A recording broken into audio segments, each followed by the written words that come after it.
Hi!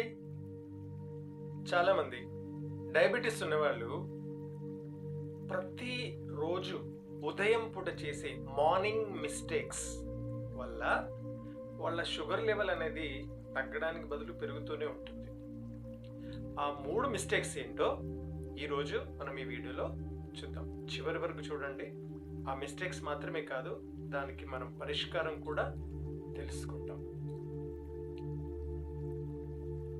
మొట్టమొదటి mistake ఏంటంటే, చాలామందికి బెడ్ పైన లేవగానే బెడ్ కాఫీ, బెడ్ టీ అనేసి అలవాటు చాలా మందికి ఉంటుంది. మీకు కూడా అలా ఉందా?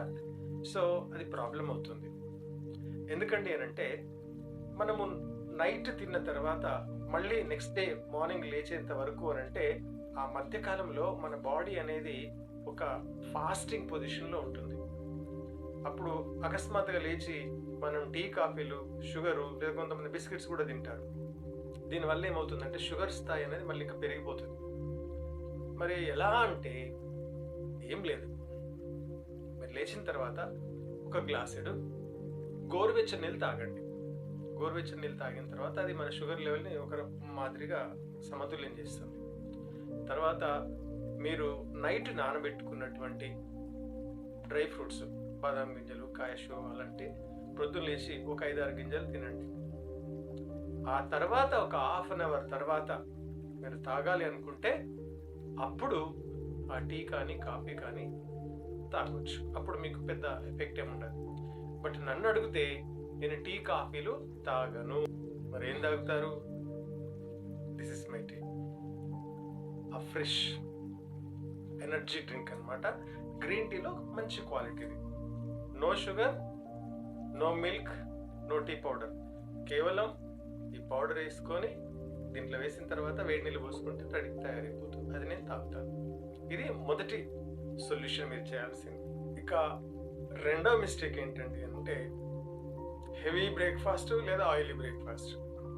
హెవీ అంటే ఏంటి? నేను నార్మల్గా తింటాను అనుకుంటాను చాలామంది. ఇడ్లీ, వడ, దోశ, ఇంకా బోండాలు అంటారు, ఇంకా పునుగులు అంటారు. ఇవన్నీ తినేటివన్నీ కూడా పిండి పదార్థాలే. పిండి పదార్థాలు అంటే కార్బోహైడ్రేట్స్ మన షుగర్ లెవెల్ని పెంచుతాయి. కాబట్టి ఇప్పుడు మీకు తెలుసు, ఇప్పుడు వడ అంటే నూనెలో తీస్తారు, బోండా కూడా నూనెలో వేసి తీస్తారు. ఆ నూనెతో కంటెంట్ ఏదైతే ఉంటుందో అది మనకు హానికరంగానే ఉంటుంది. దాంట్లో కార్బోహైడ్రేట్స్ ఎక్కువ ఉంటాయి. కాబట్టి రైస్లో అనుకుంటారు కాదు, రైస్ మాత్రమే కాదు, ఇప్పుడు చెప్పిన టిఫిన్స్ అన్నింటిలో కూడా పిండి పదార్థాలే. కాబట్టి అది కూడా మన షుగర్ లెవెల్ని పెంచుతుంది. మరి ఏం తినాలి అని మీకు అనిపిస్తే చిన్న మార్పులు చేసుకుంటే చాలు. ఇడ్లీ తినాలి అనిపిస్తే ఇడ్లీ పక్క పెట్టినది మొత్తం బియ్యం పిండే కదా, దానికి బదులు వెజిటేబుల్స్ ఎక్కువగా ఉన్నటువంటి ముక్క వేయించుకోండి. గోధుమ రవ్వ లాంటి దాంతో, లేదా మిల్లెట్స్ లాంటి వాటితోటి, ఓట్స్ ఉంటే ఓట్స్ తోటి వాటిని తయారు చేసుకోండి ఉప్మాలాగా.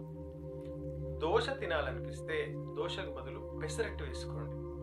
అది కొంచెం బ్యాలెన్సింగ్గా ఉంటుంది అనమాట. ఇంకా రైస్కు బదులు వెజిటేబుల్ బౌల్ తీసుకోండి. రైస్ని మీరు ఎంత తగ్గిస్తే అంత మంచిది డయాబెటీస్ ఉన్నవాళ్ళు.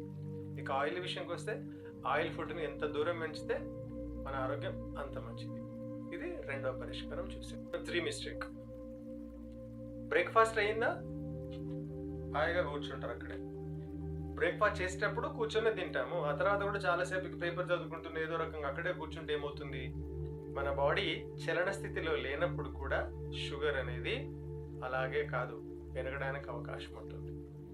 సో దయచేసి బ్రేక్ఫాస్ట్ అయిన తర్వాత కనీసం, అది మీరు ఆఫీస్లో కావచ్చు, మీ ఇంట్లోనే కావచ్చు, ఒక్క 10 నిమిషాలు అటు ఇటు నడవండి. ఆ 10 నిమిషాలు నడవడం ద్వారా believe me, the proven results అనమాట నేను చెప్తున్నది. కనీసం 20-30 పాయింట్స్ షుగరు తగ్గుతుంది. అంటే డయాబెటీస్లో ఉన్న వ్యక్తికి షుగర్ లెవెల్ తగ్గాలని కోరుకుంటాడు కదా. అలాంటప్పుడు మీరు ఇక్కడ చెప్పినటువంటి ఈ 3 మిస్టేక్స్ను మీరు దృష్టిలో పెట్టుకొని వాటి స్థానంలో చిన్న చిన్న మార్పులు చేసుకుంటే ఖచ్చితంగా డయాబెటీస్ అనేది రివర్స్ను పంపించవచ్చు. మీరు హాయిగా హెల్తీగా అన్నీ తినే స్థాయికి ఖచ్చితంగా వస్తారు. ఒకవేళ మీరు డయాబెటీస్ 2ని రివర్స్ చేయాలని కోరుకుంటే మా 3 months కోర్స్ ప్రోగ్రాంలో పాల్గొనండి. మీకు న్యూట్రిషన్ సలహాలతో పాటు ఎక్సర్సైజ్ ఎలా చేయాలి, ఎప్పుడు చేయాలి, మిగతా ఆహారపు అలవాట్లతో పాటు మీకు ఫుల్ డే మీల్ ప్లాన్ అనేది కూడా ఇవ్వడం జరుగుతుంది. ఈ కింది నెంబర్కు మీరు డయల్ చేయొచ్చు లేదా రిజిస్టర్ చేసుకోవడానికి, లేదా మా ఛానల్ ఫాలో అవ్వండి ఇలాంటి టిప్స్ మీకు పొందడానికి. Thank you.